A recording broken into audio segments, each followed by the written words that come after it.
পাৰে খেদক না পাৰে খেদকচোন নোৱাৰে চ্যালেঞ্জ কৰিছো নোৱাৰে কোনে পাৰিব কাৰ কৈ কিমান দম আছে এইবাৰ অসমৰ জাতীয় সংগঠন আৰু চৰকাৰক চ্যালেঞ্জ বিধায়ক আব্দুৰ ৰছিদ মণ্ডলৰ চ্যালেঞ্জ একসেপ্টেড আব্দুৰ ৰছিদ মণ্ডলৰ প্ৰত্যাহ্বান গ্ৰহণ শৃংখল চলিহা সিটু বৰুৱাৰ উজনি অসমৰ পৰা এসপ্তাহৰ ভিতৰত আঁতৰি যাওক বাংলাদেশী মিয়া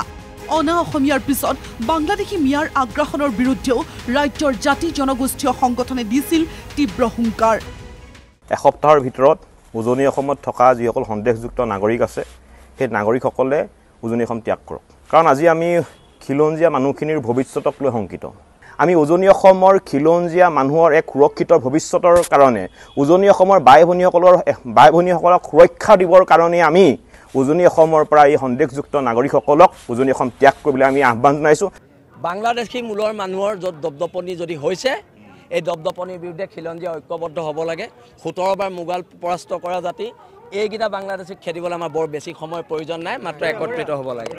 জাতি জনগোষ্ঠীয় সংগঠনৰ এই আহ্বানক সমৰ্থন জনাই বিজেপি বিধায়কদ্বয় মানৱ ডেকা আৰু বিশ্বজিৎ ফুকনো সৰব হৈছিল বাংলাদেশী মিয়াৰ বিৰুদ্ধে মিয়াৰ আগ্ৰাসনৰ বিৰুদ্ধে গণ আন্দোলন হ'ব লাগে উজনি নামনি নহয় সমগ্ৰ অসম মিয়াৰ পৰা মুক্ত হ'ব লাগে আজি 99% 95% মিয়াই আমাৰ নামনি অসম দখল কৰি পেলাল মিয়াৰ যি অগ্ৰাসন মিয়াৰ পৰা কি ভয়াৱহতা আছে এই ভয়াৱহতাটো যদি উপলব্ধি কৰিবলৈ হয় এয়াই হ'ল উত্তম সময় গতিকে এই আন্দোলনটো গণ আন্দোলন ৰূপ দিব লাগে উজনি অসম বুলিয়েই নহয় সমগ্ৰ অসমৰ পৰা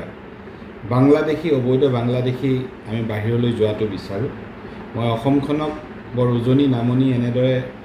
ভাগ কৰাটো নিবিচাৰোঁ কিন্তু নিজৰ ঠাইখন উজনিত যিহেতু নিজৰ ঠাইখন বাংলাদেশী মুক্ত হৈ থাকিলে আমি সুখী হ'ম কিন্তু সমগ্ৰ অসমখনেই বাংলাদেশী মুক্ত হ'ব লাগে বাংলাদেশী মিয়াৰ বিৰুদ্ধে দল সংগঠনৰ এই হুংকাৰৰ পিছতেই শনিবাৰে মিয়াৰ পক্ষত অৱতীৰ্ণ হ'ল কংগ্ৰেছৰ বিধায়ক আব্দুৰ ৰছিদ মণ্ডল চৰকাৰ আৰু জাতি জনগোষ্ঠীয় সংগঠনক মুকলি প্ৰত্যাহ্বান পশ্চিম গোৱালপাৰাৰ বিধায়কজনৰ পাৰে যদি অসমৰ পৰা মিয়াক খেদি দেখাওক বিজেপি চৰকাৰক চ্যালেঞ্জ কৰিছো পাৰে খেদক না পাৰে খেদকচোন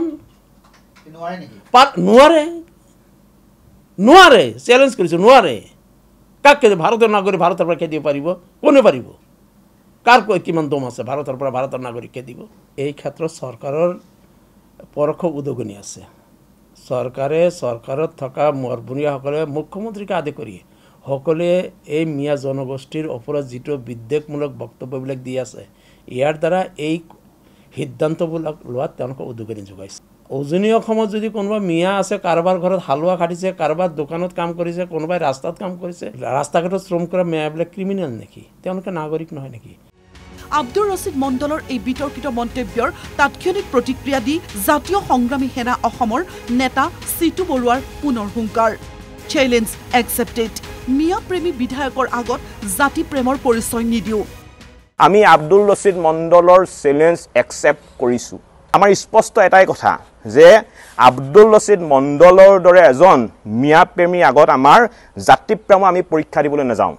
আব্দুৰ ৰছিদ মণ্ডলৰ দৰে এজন মিয়া প্ৰেমী আগত আমাৰ জাতি প্ৰেমৰ যি পৰিচয় সেই পৰিচয় আমি দিবলৈ নাযাওঁ আমি আমাৰ নিজৰ স্থিতিত অটল আছো বিধায়ক মণ্ডলক প্ৰত্যুত্তৰ দি বীৰ লাচিত সেনা অসমৰ নেতা শৃংখল চলিহায়ো সামাজিক মাধ্যম যোগে ক'লে চ্যালেঞ্জ একসেপ্টেড বিহু দেখাই আছো ইফালে শৃংখল চলিহাক উভতি ধৰিছে আমচুৰ উপদেষ্টা আইনুদ্দিন আহমেদে উজনিত মিয়া নিৰ্যাতিত হলে দায়ী হ'ব শৃংখল চলিহা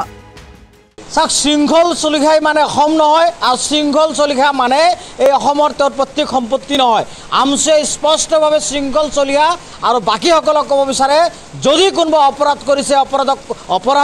অপৰাধীক কঠোৰ শাস্তি প্ৰদান কৰক আমাৰ কোনো ক'বলগীয়া নাই অপৰাধীক ফাঁচীৰ কাঠত ওলমাওক আমাৰ কোনো ক'বলগীয়া নাই কিন্তু এটা জাতিক টাৰ্গেট যেতিয়া কৰিব তেতিয়া আমচু হাত সাৱটি বহি নাথাকে আমচু তাৰ যোগ্য প্ৰত্যুত্তৰ দিব আৰু শৃংখল চলিহা কোৱা কথাৰ বিনিময়ত যদি উজনি অসমত কোনো মুছলমান ভাই কোনো মিয়া ভাইসকলক যদি অত্যাচাৰ কৰা হয় তাৰ বাবে সম্পূৰ্ণ আইনী যি পদক্ষেপ ল'ব লাগে সেই আমচুৱে ল'ব মুঠৰ ওপৰত এফালে যদি বাংলাদেশী মিয়াৰ আগ্ৰাসনক লৈ খিলঞ্জীয়াই হুংকাৰ দিছে আনফালে আকৌ বাংলাদেশী মিয়াৰ সপক্ষত মুখপাত্ৰৰ ৰূপত অৱতীৰ্ণ হৈছে খুদ বিধায়ক সংগঠনৰ নেতা এতিয়া চৰকাৰৰ স্থিতিৰ ওপৰতে নিৰ্ভৰ কৰিব আগন্তুক কাৰ্যপন্থা কি হ'ব।